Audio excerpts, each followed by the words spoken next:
Mungit yan, putang ina mo. Tang ina mo.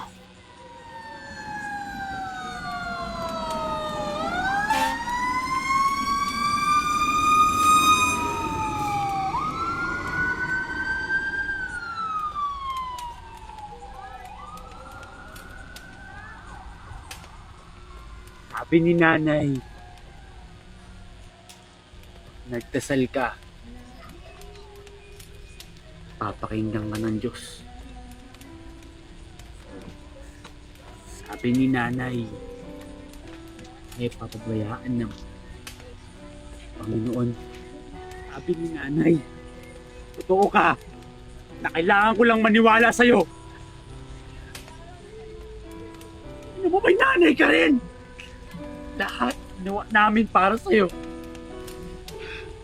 Saan ba kami nagkulang ha? Walang oras na hindi kami nagpasalamat sa'yo.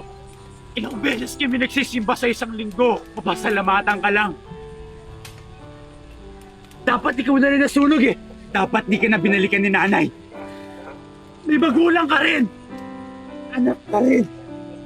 Dapat nung nanalangin ako sa'yo, nakinig ka. Kahit ngayon lang sana, nakinggan mo ko. Hindi kami nagkulang sa'yo. Kaya, may dahilan ka. Ano yun? Ipaliwanag mo.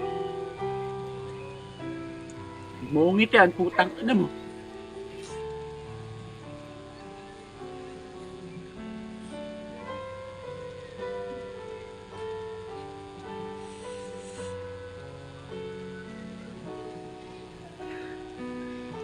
Na ako naniniwala sa'yo.